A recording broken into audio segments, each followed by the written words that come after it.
I've got a couple of like really kind of shining moments in my career. Giving Annie Lennox a hug.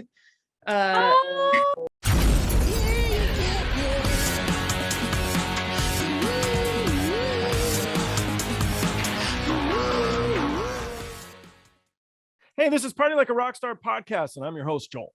Today's episode is brought to you by Misha's Kind Foods. They're an LA-based small business making the world's finest non-dairy cheese on the market today. They're lactose-free, paleo, keto, kosher, Parev, and 100% vegan. If you like what you see, check out the next video. If you like this video, please subscribe and like by clicking the little round button on the bottom right. To learn more about me or our other guests on the show, go to joelrohde.com. You can follow us on Twitter, Instagram, or TikTok. The handle is Joel Rohde.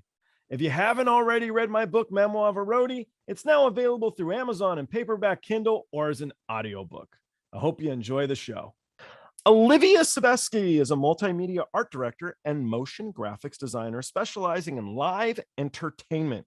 She's designed for artists and brands including James Taylor, Aerosmith, Hootie The Blowfish, Darius Rucker, Simone Biles, Nike, Bloomberg, Peloton.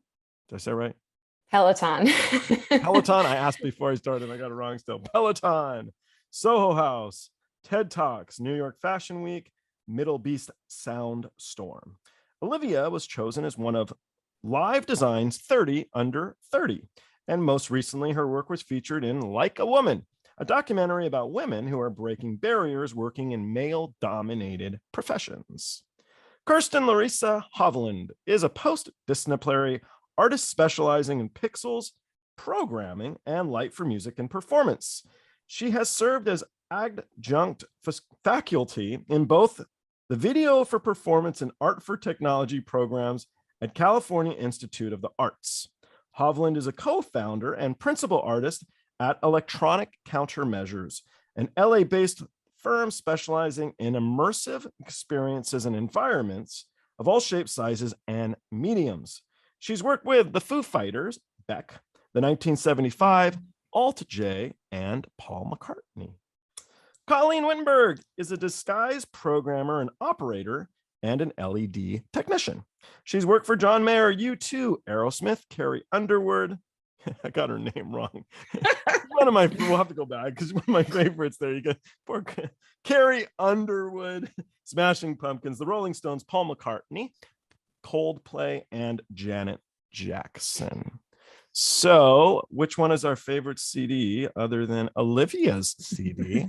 Because Olivia came out with a CD. Oh my God, you went deep. I went deep. But it is streaming on Spotify, so it's easy to listen to. Yes, I have 3 monthly listeners. It's it's really good. I get on my royalty checks. Yeah, the royalty. Don't feel too bad. I don't know if the big boys get big royalty checks off of Spotify anymore either. Actually, there is no anymore. It was never. So yeah. Anyway, have you guys all worked together? We have. Yes. We have. We just did that MDLBeast Soundstorm. Okay. What is that? Oh my gosh. Boy. I'm out of the loop. It was a giant 4-day electronic festival in the desert, and so in Saudi Arabia. Oh, really neat. Mm-hmm. I think I heard one of the guys say that at the end of it, they will have brought in close to 17,000 people from overseas to work on this festival. That's incredible. Yeah, they were having a hard time actually getting everybody travel visas because it was too many for the whole country to process all at one time. Wow. Yeah. All three of you went there? Yeah. Mm-hmm. Yeah. Oh, how neat is we that? all landed at about the same time and met in the we went through customs together. Yeah. Do you have time to do cultural stuff while you're there? Go see things, or we had exactly one day. One day? Yeah. And we packed it. It was we great. did. What did Colleen you guys go see? organized a tour. Got a guy to drive us around and see all the things and get some food, and yeah, we had fun. That is good. Yeah, that's good. Food? Yes. Really good. Yeah. We ate camel. We did. We did. Is it like stringy, like a horse? No, it was Yeah. it was delicious. I've never eaten horse, but Yeah, I don't have horse on my list either. I don't know. I haven't done the horse, but I think it's stringy. That's what I've read. I don't know. I watched a lot of the Closer Beverly to Hills. goat, I think, than anything else I can compare. yeah, kind of like goat. Kind of a fatty dense. Yeah, it was nice. Was it like a stew or a hamburger? Stew. No. Well, sort of like a stew on rice. There's a whole thing, like, the big metal pot, they flip it upside down and, the rice comes out and it's all golden and beautiful. Yeah. I could talk about food this whole podcast. This is now a food podcast, FYI. All the kooky foods they make stew, like dogs and cats in Asia or whatever. It's always stew. On that note. I can't comment there. Did you guys do Paul McCartney together too, or it's just happenstance? No, different eras, I think. I just did some content at 2016, maybe around stop motion piece, hand-drawn animated piece, and then some 3D CG. But Colleen, when were you there? I was actually on it in 2016, and so I was on it on the tail end of his tour, and then I took it to Desert Trip when they did that big giant old Cella festival, as they were calling it. Oh, right. In the desert. So I didn't tour with them at all. I do the usually make the thing and then hand it over to the media server people. Was that Egypt Station? Is that album that you guys were doing? Was that the tour, or did he tour on that, or? I don't know. What was the name of the tour? It was like The One or something like that. I can't remember. I actually just dropped off today. I have one of the very early Beatles posters I just dropped off to get linen back because it's starting to come apart, but it's from like 62 or 63. Cool. Yeah, it's really old. It's really neat. Anyway, so I have to ask here, what is a disguise programmer? It's a media server. So it's basically how Grand MA lighting desks have become kind of synonymous in the lighting world. This is what you program on. So it's the same thing for a lot of concerts and things like that. The disguise servers have basically found that niche in there. And of course there's others, but it's the main contender in a lot of bidding wars and stuff like that. It has great horsepower and it can make sure that the graphics that people want are actually portrayed properly. So I was thinking like you're like the Inspector Gadget. Like, it used to be video called stuff D3. or something. I mean, it sounds very like, I've got an entire strange little toolkit, but yeah. So how did you get into what you do? I'll start with you, Colleen, if you don't mind. What was the catalyst that drove you in the direction you're in now? Happenstance. So I mean, it was kind of one of those situations where one thing led to another that led to another, and I just somehow found myself basically on the road, and I found myself doing these type of jobs. And then I had a very good I guess you want to say intuition on signal flow, and so that kind of led me into more of the server world and that kind of world. What was your first nationwide tour? I used to tour with WWE. Oh, no kidding. Yeah. So they were actually my first real kind of like on the road kind of tour. So I had Snake Sabo on here from Skid Row. Oh, okay. And he just they took the deepest dive of wrestling, which I know like nothing about. And it was hours. I had to do like 3 or 4 episodes because I did one with them for like, the usual. We did like an hour. We're chatting away. And then he's like, I got to pick up my kids. Can we do this again in an hour? What else do you want to talk about, Snake? But Snake is a great storyteller. So he's like, well, we'll come back in an hour. We'll figure it out. Oh my God. All right. So I called up my buddy who was a WWE wrestler. His name was Damien Sandow. I know him. Yeah. Sweetheart, such a nice guy. So Aron is his name. And so I brought him on as a surprise, Oh, that's awesome. Yeah. You're like, oh, we're back with our special guest. And Snake knew more about his career than he did. It was incredible how that's into awesome. it was. But it was a fun one. They're nice guys. A lot of these WWE guys, they're cool. It's just they're nice beautiful. People. Yeah. I say it was like touring with 72 older brothers that I didn't want. So You really have an older brother? No. No one to compare then. But if I'm an older sister, so I can kind of get an idea of how an older brother would be. Okay. How about you, Olivia? What got you into the hemisphere you work in? Well, I actually was a painting major when I was in college, and I kind of quickly realized, what's that? Did you paint that behind you? I did actually. Yeah. Oh, Beautiful. Yeah. Oh, yeah. thanks. I kind of my second year in, I realized that I didn't love just always being by myself in a studio. I mean, I love being by myself, don't get me wrong. I'm definitely an introvert, but I realized that I didn't know I wanted to always be in solitude and always have to come up with every single part of my art. And I was drawn to the idea of being a collaborator on a project where I could bring my own piece, but then not be the full responsibility. So I thought about set design for a little while, and I was assisting a set designer named Townsend. He's known more as a lighting designer, but he's in the Broadway world. And that was right in the beginning when they started really doing projection design more in the theater. And I worked on this show called A Night with Janis Joplin, which went to Broadway. And the projection in that was my first sort of like moment of realizing, like sitting behind the computer of the designer and knowing that I had used some of those programs in school, After Effects and Photoshop. And I just realized that projection was basically a way to paint super, super big. And I just loved that. So it was those two things that really solved a puzzle for me. And then I just kept going with it. Monet water lilies, large and in charge. No, more like,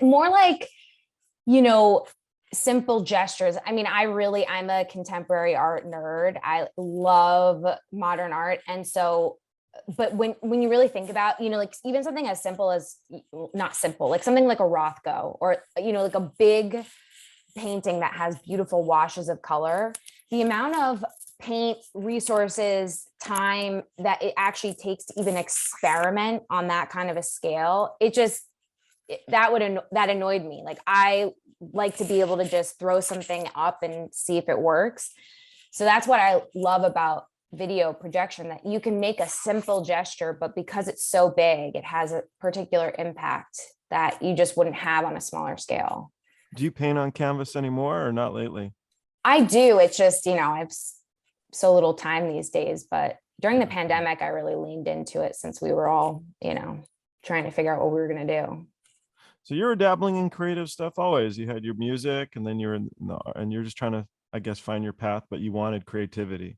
Oh yeah, definitely. I mean, I grew up in a family of musicians, so I was always around music and art and performance, and it never even crossed my mind that art wasn't a feasible career option. Yeah, so. I was a mid-century modern contemporary art dealer for about a decade. Were you really? I really was, yeah. Oh my God, we probably have so much. You have an art collection? Yeah, not as extensive as it once was. I sold a lot. And then the stuff I liked, you've got to be really into it to carry, most of the stuff. I had a Man Ray paper mache mask. Ooh, cool.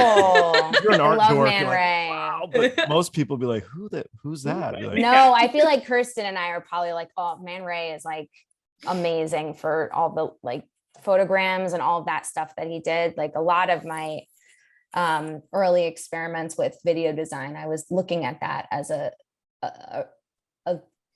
starting point of like, how do I get to sort of an abstraction? I liked them a lot, and it was because of that. It was walking. Everybody keeps picking on, or not picking on, but they always Spain.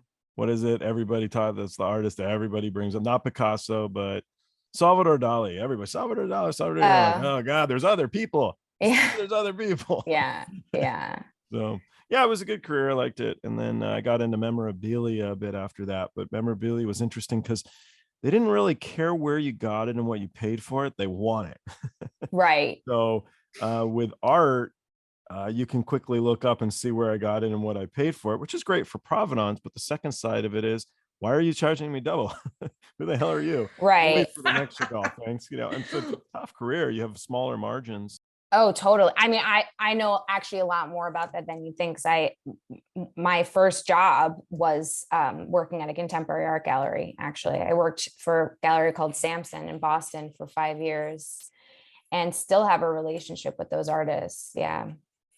I was just starting out, and I called this gallery in New York. I was researching an artist I can't remember the name of. It was really neat. I swear it looked like Marge Simpson, but it was done in the 1920s. And the lady there, we had a good chat, and she had talked to me. I guess I brought up I was a roadie, and I don't know. Years later, I call Christie's, and she's like, "Do you still have that piece by blah blah blah?" And I'm like, or no, before that, she says, "You're Joel Miller, right? You were the one who worked in music. You worked for Stone Temple Pilots." And I'm like, "Uh-oh." I'm just thinking, I'm like, I'm never gonna work with Christie's for sure. And I'm kind of like, why do you remember that?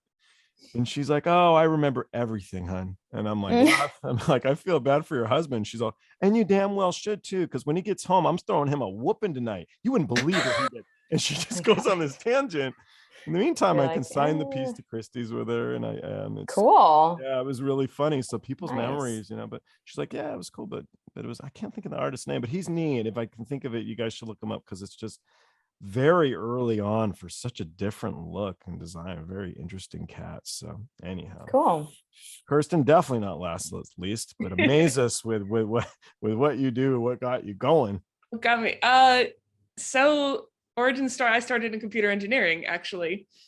And I had never drawn really or painted or anything before deciding to switch tracks. But I was working, put myself through undergrad as a local crew stagehand at the Hilton Coliseum. So I was loading a lot of trucks, do the 3 a.m. do the 3 a.m. thing, go to sleep for a few hours, get up for 8 a.m. class, sort of deal. You know how it goes. As I was kind of nearing the end of that degree, I had also been working at the Virtual Reality Application Center at Iowa State, so dabbling a bit in the not motion graphics exactly, but the animation and the level design and sort of the game design art thing.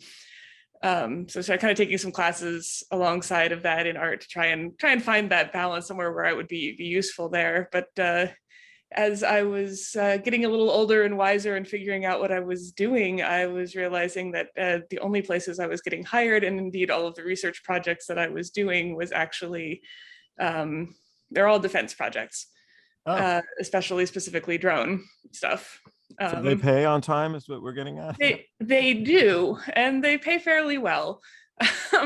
But I couldn't do the mental gymnastics that made me kind of okay with that. And outside of that, in back then, years and years ago at this point, the virtual reality was the only people paying for it. Yeah. And the only people really hiring for what I was doing. So I sort of bailed, like flip table throughout whole career, start over. And so went like full on into animation, and graduated in time for the 2008 financial crisis. Oh. So all of my fantastic job offers just evaporated. 3 of them, or 2 were fantastic, 1 was okay, and just gone. So I've done this whole pandemic, whole world evaporate thing twice. This is sort of like that first time meme. You're not above to loading trucks again if you have no, to. Well, if there were trucks to load, I certainly would have in 2020. But yeah, so I went back, loading trucks, and then I went and visited a friend, in this kind of downtime I had while I was trying to figure out my life. Went and saw a Nine Inch Nails concert. God, I'm wearing a Nine Inch Nails shirt.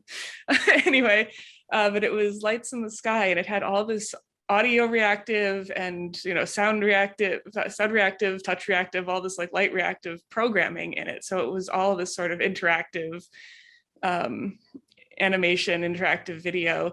And I'm like, well, shit, this is everything I know how to do.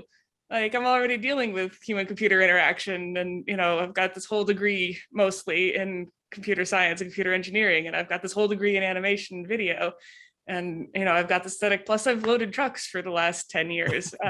This is everything. How do I do it? How do I start here? So have you guys gone to those immersive experiences like the Van Gogh or the Monet ones? Have you gone to any of those, or have you guys worked on any of them? I haven't. I find that less fascinating. I haven't gone, so I don't know what to compare it to, but why less interesting?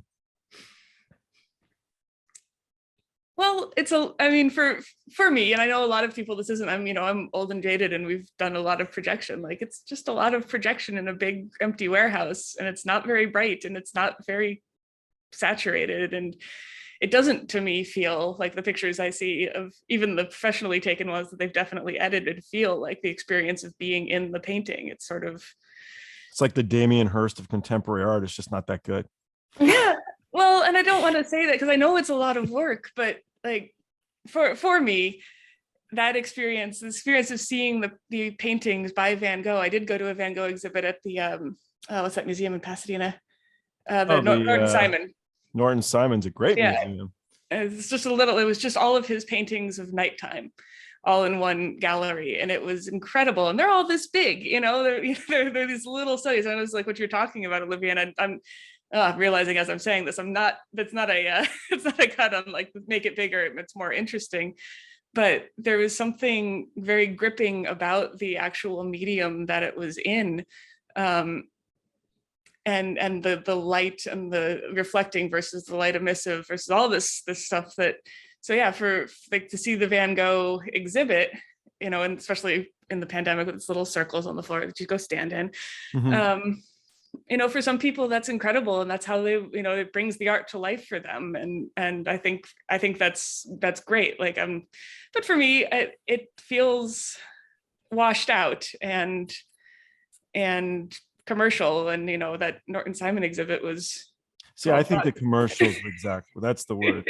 I think. And this one was $50. They wanted me to pay $58 plus parking to go in and see something really big, when I went and supported the Norton Simon for $12. And yeah, I feel like if nothing else, though, I mean, obviously now that you're saying it's $50, then that maybe changes what I was thinking about it. But I guess the only reason I feel a little differently about those is just that it brings one more person in the door of understanding that they have access to a museum, or even appreciation for art. Like, I think that, it's my comfort zone to go into a museum and just sort of observe paintings and be by myself. But I think for a lot of people, that's a really intimidating experience. So it's like, maybe that Van Gogh immersive is the first stepping stone to then, maybe we should go to the Met or whatever.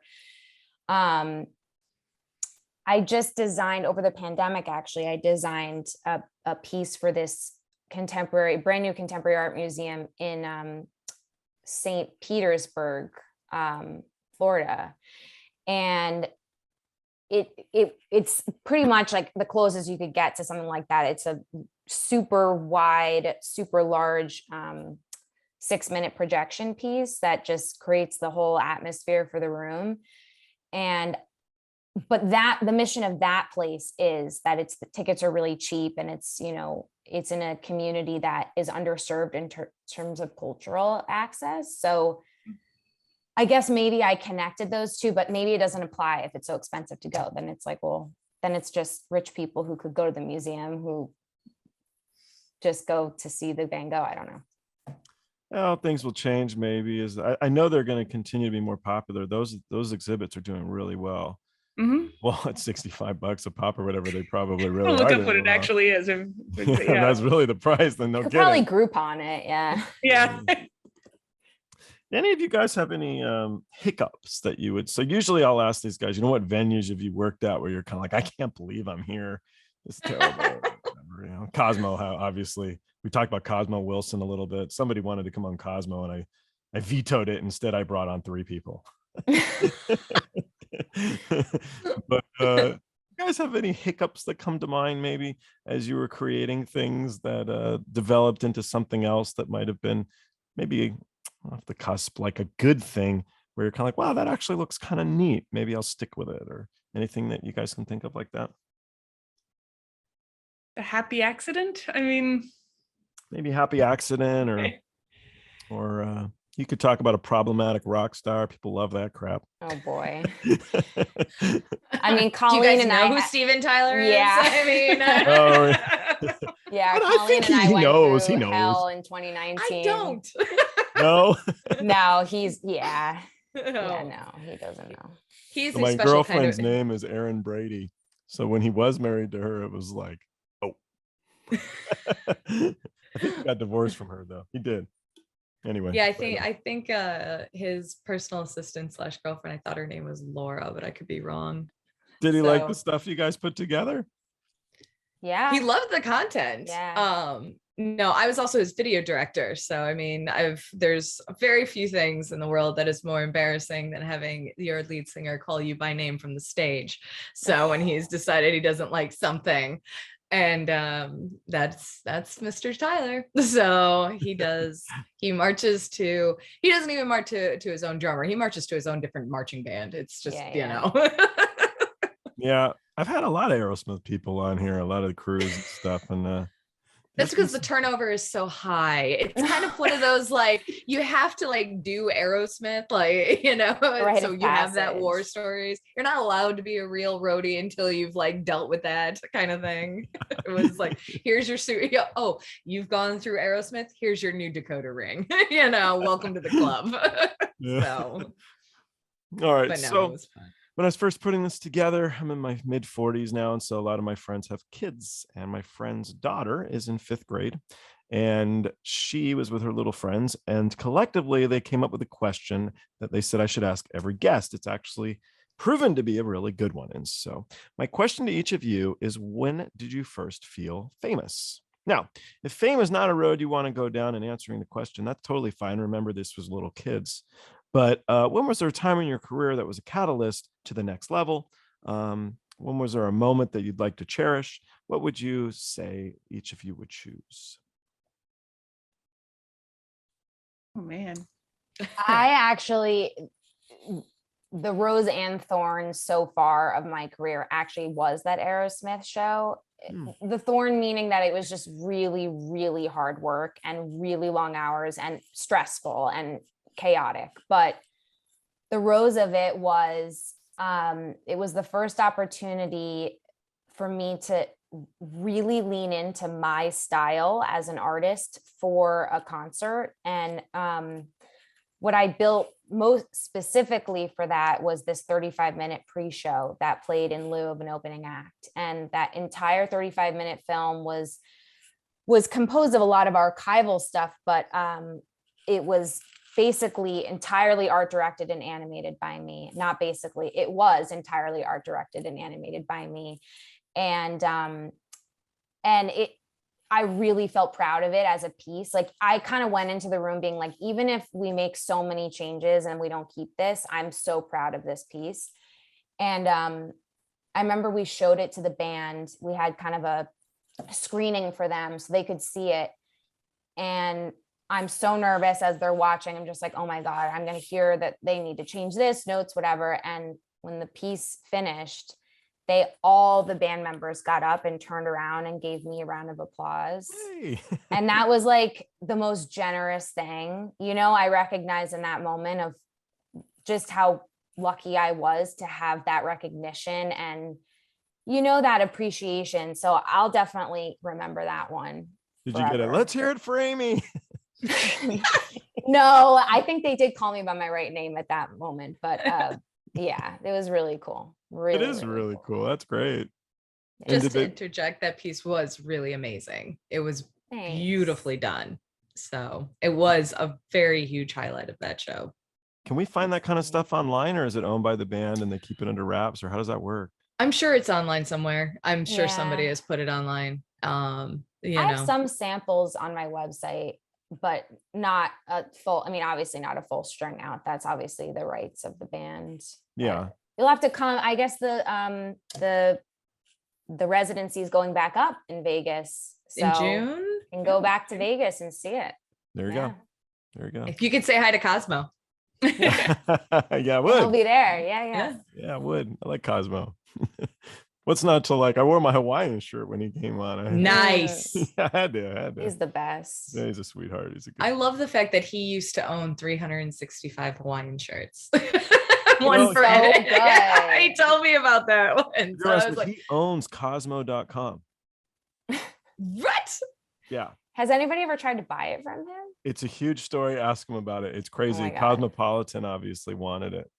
Oh, I'm sure. Afterwards, I was like, we had finished the interview and he's telling me about it. I'm like, what else? house, then what happened? So it was this whole thing, but he owns Cosmo.com. That's awesome. Yeah, it's kind of neat. All right, who's up next? What do you got? When did you first feel famous, Kerstin? I've got a couple of like really kind of shining moments in my career. Giving Annie Lennox a hug. Oh, she's great. That's neat. She came to, like, this was when we were still working out of our house. She's like, well, just come to your studio and we'll look at some things. And I'm like, well, we work out of our house, but you're welcome. And she came and sat on our couch and drank tea and looked at content for her LACMA performance.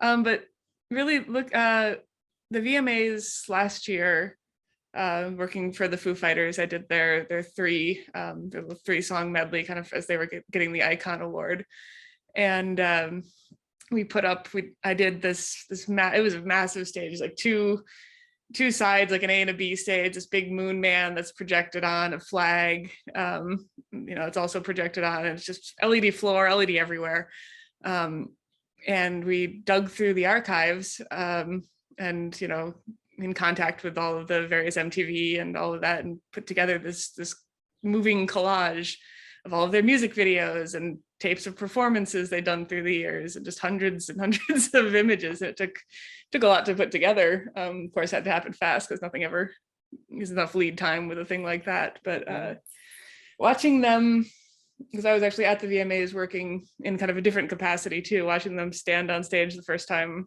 we threw it up to show them, and just like, wow, like, look, we did that, like, oh, there we did that, remember that thing? That's and cool. like yeah, and especially now with the loss of Taylor, just even more meaningful to me to like have been even a small part of that last few years. Yeah. I was supposed to have him on here. Oh, no. So it was unfortunate. Yeah, there's a street busker in Scotland, and I was going to bring him on with the street busker and surprise the street busker. So we've just been trying to figure dates, but the Foo Fighters have been so busy. It was a little bit difficult, so it didn't happen. But I wrote to the guy and I was like, so here's the deal. Like, I just was going to let you know, this guy actually listened to your music and he did like it, and he was going to come on. So keep playing, man. Keep playing. So I told him we'll figure out something else, but really, really talented dude. Ben Monteith, if you ever listened to, really, really amazing performers. So anyway, but yeah, Taylor was a pretty cool guy. He was a good guy. So yeah, everyone in that camp was good people. They're nice. Yeah, so what do we got, Colleen? Not to end on a down. No, please. Sorry. I was going to say, I don't really even have an answer. I'm not really sure I have a very good answer to that question.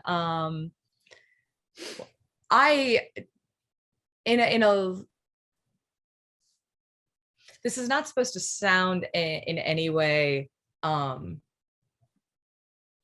to diminish anything that I've done, but in comparison to the other two ladies that I'm here with, they do really amazing creative things. Like, what they get to do is stuff that makes people famous. It's like, I'm the button pusher behind the scenes that basically just makes sure that what they have done is actually the movie represented. Was called The Wizard of Oz. It was I liked Inspector Gadget, so I like that one. Inspector Gadget. I did like that one. But no, this past summer, I toured with Alanis Morissette and Garbage, and I was her video director. And that was like the first time that I really got to be creative, in the sense where anything that went to the screen was basically my doing, in a way. I shouldn't say that. That actually seems way too. I'll probably ask you to edit that part out. But it was more like I let my camera guys kind of run wild, and what they produced was so amazing. And so with what I viewed it as is that I would just stitch their pretty pictures all together to tell a story. Mm-hmm. And it was a lot of fun. It was like, and I kept calling it summer camp, and I still will continue to call it summer camp, because the lineup was great. The people were great. Everybody was down to earth. Everybody was just happy to be back. We had just survived the pandemic. We were one of those tours that was right on the brink of summer. And we also then shot Garbage. So the Garbage camp came to us and was basically, we were talking about how many cameras and whatnot. And we kind of somehow landed on this idea that the entire video department would also do garbage. So we did an hour-long garbage set, and then we did a 2-hour-long Alanis set every night. And I kept asking my camera guys, my handheld guys, like, you guys okay? That's a long time to be holding a camera. Long time. Yeah. And they were like, no, this is great. I mean, and they were great troopers, and they were very, very excellent camera people. Like, I can't talk them up enough for what they were able to pull off. I mean, like, crazy shots. They were always searching. They were always looking, they totally took what I said to heart, where it was like, if you guys want to do something that you're normally told not to do, try it, and we'll just go with it. Because there's a lot of people that are like, no, I don't want that, or I don't want that, or I don't want that. I was like, no, just try it. Let's just see what we can do. Let's just all see what we can do. And I thought we had some really beautiful shows, really cool things. We had some really good fun. We had a lot of fun. So I really enjoyed that. So that's kind of my. I was friendly with a lady named Jody, who was her assistant for years, and she did something in LA. Alanis did. It was a full orchestra with her performing. I'm trying to remember, but we got invited to it because of Jody, and it was like her doing the music for a movie, I think is what it was. So it was all live with her singing and everything. It was super, super neat. It was kind of like, well, I guess it was art is what it was. It was like I'm trying to think of her name. She was big in the 70s. I think her song's something about Superman, but it was the whole performance art aspect of it. And I felt like she was doing this performance art piece, and it was really fun to see. I like Alanis Morissette. She's neat. And to stay relevant too, it's hard, it's really difficult. Yeah. So gotta hand it to her for that kind of stuff. And those garbage people too. I didn't want to leave. They were lovely. They were so lovely. Yeah. Well, it's good. Well, I think I'm out of questions, unless you guys want to ask each other something, or if there's anything else you wanted to bring up now that I bagged on Damien Hirst. You do that all day as far as I'm concerned. Yeah, I'm a big fan of Raymond Pettibone. He actually did the artwork in the cover of my book, and that was cool. Oh yeah, I was so excited. I couldn't believe it. I don't know if anybody else or anybody would buy the book because of Raymond Pettibone, but it's a sense of accomplishment. It's of being letting people associate with you that you think are really cool, and so it's neat. There's something to be said. I still love the arts, and so it was good. I was actually an art history major, and I didn't know what the hell to do with that. So I started doing art department of film. I hated it. And then I started touring on the road, and it had nothing to do with art, but it was great. Or does it have everything to do with art though? Like that's the thing I liked about touring was you get days off, and even though you're tired, you can go see stuff on their dime. You can get to go to the museums and cultural things that you wouldn't have necessarily made it to in your life. And that was a luxury that I really appreciated. Yeah.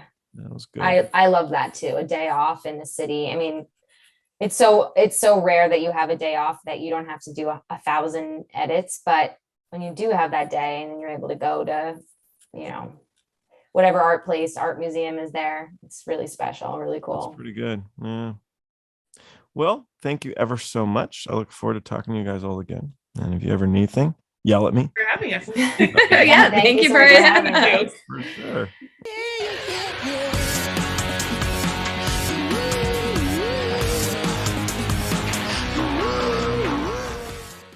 Thanks for watching. Don't forget to like and subscribe by clicking the round button on the bottom right. To learn more about me or the guests on the show, go to joelrohde.com. You can follow us on Twitter, Instagram, or TikTok. The handle's Joel Rohde.